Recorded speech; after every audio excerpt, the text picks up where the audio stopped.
Narrated by Aisha.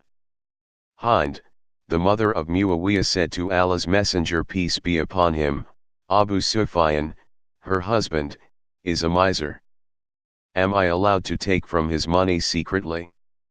The Prophet, peace be upon him, said to her, you and your sons may take what is sufficient reasonably and fairly. Narrated by Hisham bin Urwa from his father, who heard Aisha saying, the holy verse, whoever amongst the guardians is rich, he should take no wages from the property of the orphans, but if he is poor, let him have for himself what is just and reasonable, according to his labors. Surah 4 verse 6, was revealed concerning the guardian of the orphans who looks after them and manages favorably their financial affairs. If the guardian is poor, he could have from it what is just and reasonable, according to his labors. Narrated by Jabir.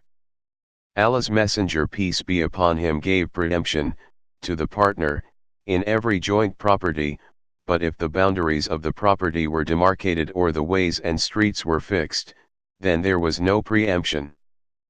Narrated by Jabir bin Abdullah. Allah's Messenger, peace be upon him, decided the validity of preemption in every joint undivided property, but if the boundaries were well marked or the ways and streets were fixed, then there was no preemption. Narrated by Musaddad from Abdul Wahid. The same as above, but said, in every joint undivided thing. Narrated Hisham from Ma'mar, the same as above, but said, in every property. Narrated by Ibn Umar.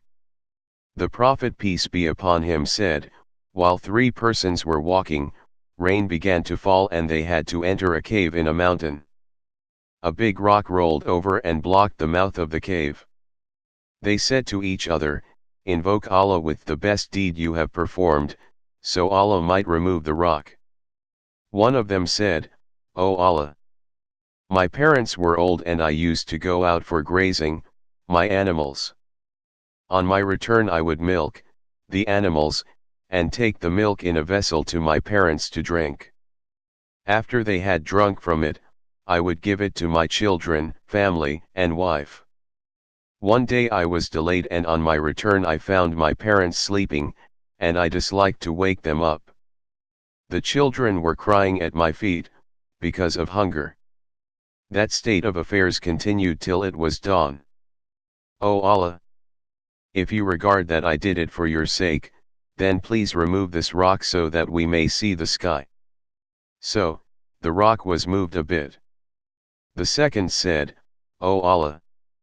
You know that I was in love with a cousin of mine, like the deepest love a man may have for a woman, and she told me that I would not get my desire fulfilled unless I paid her 100 dinars, gold pieces.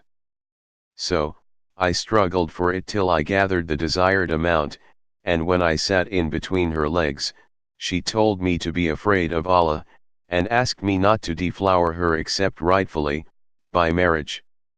So, I got up and left her. O Allah! If you regard that I did it for your sake, kindly remove this rock. So, 2/3 of the rock was removed. Then the third man said, O Allah!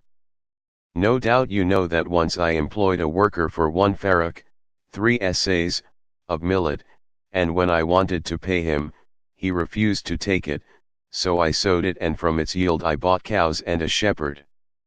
After a time that man came and demanded his money. I said to him, go to those cows and the shepherd and take them, for they are for you. He asked me whether I was joking with him. I told him that I was not joking with him, and all that belonged to him. O Allah! If you regard that I did it sincerely for your sake, then please remove the rock. So, the rock was removed completely from the mouth of the cave.